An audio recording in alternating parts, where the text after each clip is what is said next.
నమస్కారం అండి. నా పేరు బాలనాయుడు, జనసేనపార్టీ పాయకరావుపేట నియోజకవర్గం. నా వీడియో పూర్తిగా చూడండి, నచ్చితే లైక్ చేయండి, కామెంట్ చేయండి, షేర్ చేయండి, మరియు నా ఛానల్ సబ్స్క్రైబ్ చేయండి. జనమైతే బాలనాయుడు ఛానల్.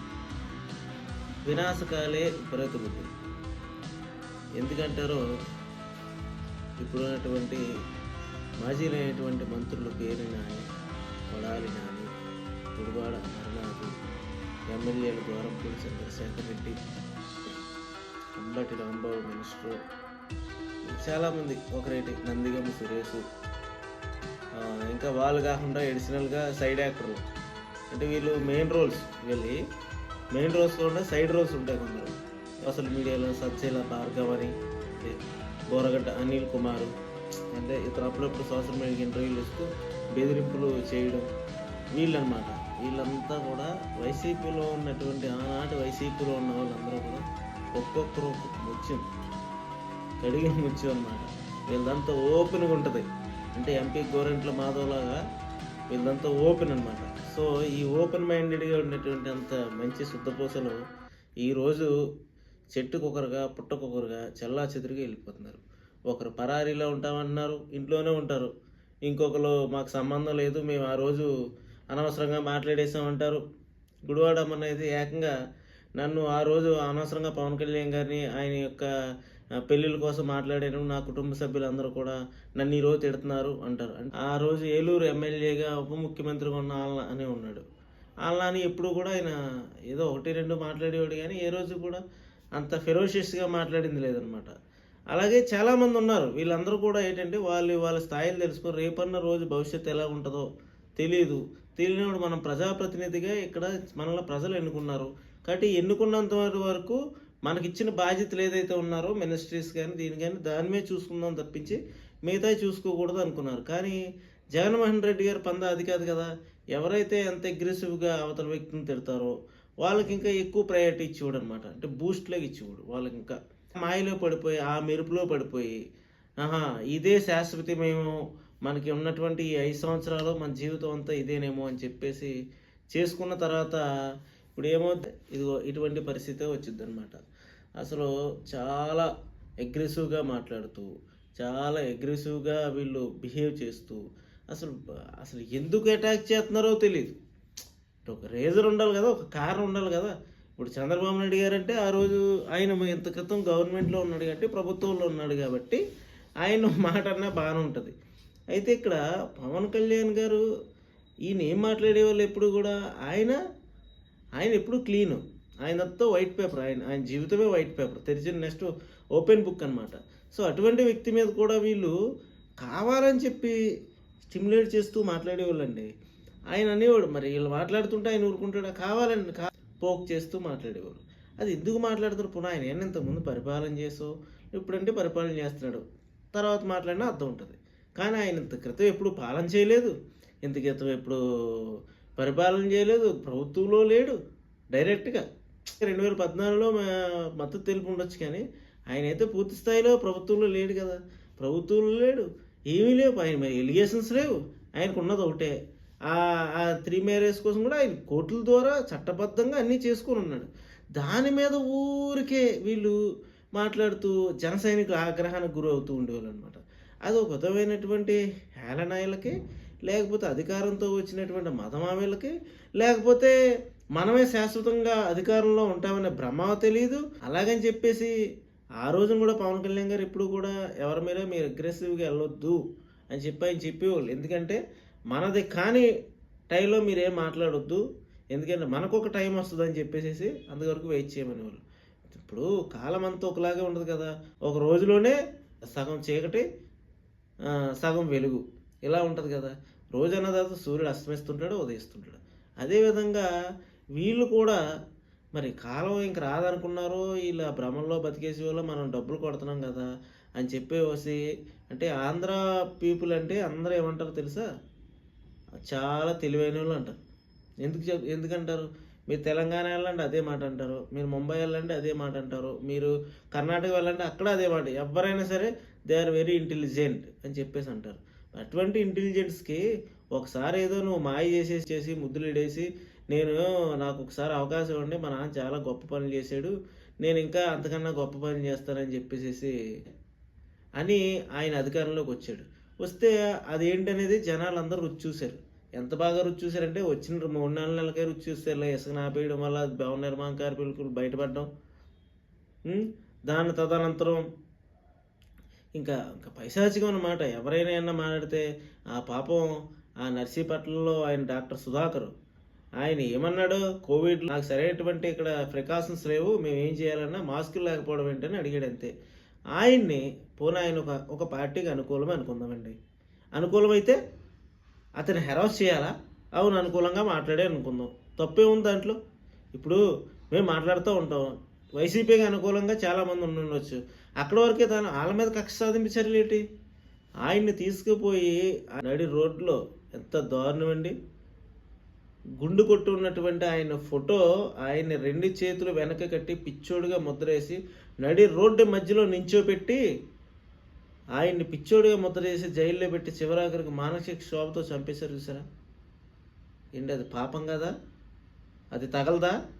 పిల్లలకి తగులుతుంది. చివరాఖరికి ఆయనకు రిటైర్మెంట్ స్టేజ్కి వస్తే దానికి సంబంధించినటువంటి డబ్బులు కూడా వస్తే నాకు రిటైర్ అయిపోతాను, అవసరం అంటే జగన్మోహన్ రెడ్డి గారితో మాట్లాడతానని చెప్పి బతిమాలుకున్న ఆయన పోస్ట్ ఆయనకి ఇచ్చారు కాదండి. దారుణమైన విషయం అండి. ఇది ఒక పైశాచిక ఆనందం కాదండి? పైశాచిక ఆనందం కాదా? ఎవరో ఒక ఆమె రంగనాయకమ్మ అనే ముసలామె ఆవిడ ఒక పార్టీకి అనుకూలంగా పెట్టింది పోస్టులు, పెడితే పెట్టవచ్చు, కానీ దాని మీద నువ్వు సమాధానంలా ఉండాలి తప్పించి ఆవిడని తీసిపోయి అర్ధరాత్రుల మీద ఆమెను తీసిపోయి ఆమెను అరెస్ట్ చేసి ఆమెని నాన్న హంగామా చేయడం. ఆ గుంటూరు జిల్లాలో ఎవరో కుర్రోడు మా అక్కని నువ్వు ఇలా చేస్తావని అంటే ఈ వైసీపీకి సంబంధించినటువంటి సానుభూతులైనటువంటి ఒక నాయకులకు సంబంధించిన వ్యక్తి వెళ్ళి కొట్టి చంపేసి తగలబెట్టేశారండి ఆ కుర్రోడిని. 1-2 అక్కడ చిత్తూరు జిల్లాలో ఒక ముసరాయన నామినేషన్ వేయడానికి వస్తే ఎంపీటీసీ ఎలక్షన్లో ఆయన పత్రాలు తీసుకొని అసలు పగలో ఆయన్ని బ్యాగ్ బెదిరించి బయటకు పంపిస్తుంటే ఎవరో నామినేషన్ వేయకుండా రాకపోతున్న ఆ ముసలాయన ఆయన ఏం చేశాడండి, నేనేస్తానని చెప్పి వచ్చి ముందుకు వచ్చాడండి. 1-2 అండి. ఇది ఏమైనా మనం ఏమన్నా నేతల్లో రోజుల్లో ఉన్నాం, పూర్వపు రోజుల్లో ఉన్న హైలీ టెక్నాలజీ వచ్చింది. అంతెందుకండి, చివరికి ఎలక్షన్లో ఇంక ఓడిపోతున్నా అన్న టైంకి కూడా ఆ మాచర్ల ఎమ్మెల్యే ఎవరైతే ఉన్నారో ఆయన వెళ్ళి డైరెక్ట్గా వెళ్ళి ఈవీఎం మిషన్ ఏదైతే దాన్ని బద్దలు కొట్టేసి అందరూ చూస్తూనే ఉన్నారు. వెబ్ కాస్టింగ్ జరుగుతుంది అక్కడ ఆల్రెడీ, సీసీ కెమెరాలు ఎంత దౌర్జన్యమా, ఎంత మారణకాండ. మరి ఇది ఉన్నప్పుడు ఇదంతా ఏం చేస్తుందండి? ప్రకృతి ఏం చేస్తుందండి? అప్పుడప్పుడు బ్యాలెన్స్ చేస్తూ ఉంటుంది కదా, అలాగే బ్యాలెన్స్ చేయరా? ప్రజలు ఎన్ని కనిపించరా? ఆంధ్ర వాళ్ళు తెలివేళ్ళు ఎందుకని అంటా అంటే, నువ్వు డబ్బులు కొట్టేసినందు మాత్రాన నువ్వు మౌలిక వ్యవస్థలు కల్పించకుండా డబ్బులు కొట్టేసి నువ్వు మౌఖికంగా ఏదో మాట్లాడేసేసి ముద్దులు పెడేసి నీకు ఆ డబ్బులు ఇస్తున్నాను, ఈ డబ్బులు ఇస్తున్నాను ఎవరికి కావాలయ్యా నీ డబ్బులు? డబ్బులు ఇవ్వడం కాదు, డబ్బులు సంపాదించుకోవడం నేర్పాలి. అంటే చేపలు కొనివ్వడం కాదు, నువ్వు చేపలు పట్టడం నేర్పమంటాడు ఒక ఎకానమిస్ట్. చేపలు పట్టడం నేర్పుకుంటే వాడు ఫుడ్ ఆడే సంపాదించుకుంటాడు. ఇది కదా మన ప్రభుత్వాలు ప్రజలకు కల్పించాల్సిన విషయాలు. అంతే తప్పించి నీ మీద ఆధారపడే విధంగా జనాలను చేయాలనుకుంటే జనాలు ఈరోజు అంత తేలిగ్గా ఉన్నారా? తెలీదా? అబ్జర్వ్ చేయరా? 1 సీటు ఉన్నవాడు 2 సీట్లు వచ్చినా ప్లస్ అవుతుంది, లేదంటే 1 సీటు ఉన్నవాడు 10 సీట్లు వచ్చినా 20 సీట్లు వచ్చినా 30 సీట్లు అది ప్లస్ అవుతుంది. అంతే తప్పించి 151 సీట్లకి వెళ్ళి నువ్వు 11 సీట్లకి పడిపోవడం అంటే అత్యంత శోచనీయమైన విషయమని అనిపించలేదా? మరి దీనికి ఈ మెయిన్ యాక్టర్స్, ఆయన ఉన్నటువంటి హీరో ఒక కారణం అయితే, మెయిన్ యాక్టర్స్ ఎవరైతే ఉన్నారో ఈ మంత్రులు ఎమ్మెల్యేలు అందరూ ఓవర్ యాక్షన్స్, వీళ్ళు యాక్షన్ చేయమంటే ఓవర్ యాక్షన్ చేస్తారు. అదేవిధంగా సైడ్ యాక్టర్స్ ఎవరైతే ఉన్నారో వీళ్ళైతే ఓవర్ యాక్షన్ కూడా కాదు, ఎక్స్ట్రాడినరీ యాక్షన్ చేశారు. ఎక్స్ట్రాడినరీ యాక్షన్ చేసి ఈరోజు ప్రభుత్వం మారిపోయిన తర్వాత బిక్కుమంటూ ఉన్నారు. సో 5 సంవత్సరాలకి ఎంత సంపాదించుకుంటే మాత్రం ఊరుకుంటారా? రేపన్న రోజు ఇంకో ప్రభుత్వం మారితే వెనక్కి లాక్కుంటారు కదా అవన్నీ. అప్పుడు పరిస్థితి ఏంటి? మనం ఎంతవరకు వెళ్ళాలో అంతవరకు వెళ్ళాలి. మీ లక్షణాలు కూడా లాస్ట్కి ఏం చేశారంటే అధికారులకు నేర్పారండి. ఎందుకంటే మేము ఫేస్ చేస్తున్నాం ఇవన్నీ కూడా. మరి ఈరోజు మరి పేర్ని నాని గారి పరిస్థితిగా ఏమైంది? ఇంకోటండి, వీళ్ళు ఏదో చేయాలంటే మిగతా పార్టీలు అంటే వేరండి. జనసేన పార్టీ విషయానికి వస్తే మాకు అధికారంతోనో అధికారం లేకపోవడంతో సంబంధం ఉండదు. యాక్చువల్ అధికారం ఉంది కాబట్టి పవన్ కళ్యాణ్ గారు అంతా కూడా చట్టబద్ధంగా చేయాలని అంటారు కాబట్టి చేస్తారు. కానీ అధికారం లేకపోయినా సరే ఒక మాసివ్ మాబ్ అండి అది జనసేన పార్టీ అనేది. అది అందరికీ తెలిసిన విషయమే. దాని మీద మీరు ఏదో చేద్దామంటే కుదరదు. అటువంటిది పవన్ కళ్యాణ్ గారు తెలివిగా దీన్ని ఏ విధంగా కన్వర్ట్ చేయాలి అని చెప్పి ముందు జరిగినటువంటి ఉదాంతాలన్నింటినీ ఈ వర్గాలకి ఆయన క్రోడీకరించుకొని ఒక దగ్గరికి చేసుకొని ఈ జనసేన పార్టీలో ఉన్నటువంటి జన సైనికులు వీళ్ళని జాగ్రత్తగా మనం మౌళ్ళు చేసి వాళ్ళని ఒక గౌరవప్రదమైన పొజిషన్లో ఉంచాలనుకున్నారు తప్పించి ఆయనకి రెచ్చగొట్టడం వస్తే ఆయన మీద ఒకసారి చూసాం, నోవోటల్ హోటల్లో బంధించేసారు. ఒక్క పిలిపిచ్చుంటే ఆ రోజు మారణ హోమం అయ్యేది. ఆ రోజు నిజంగా ఆయన ఒక పిలిపిచ్చుంటే అంత అగ్రెసివ్నెస్ పవన్ కళ్యాణ్ గారిని ఫాలో అయ్యే వాళ్ళు ఉంటుంది. ఎందుకంటే అదంతా నిజాయితీతో వచ్చిన బలం అండి.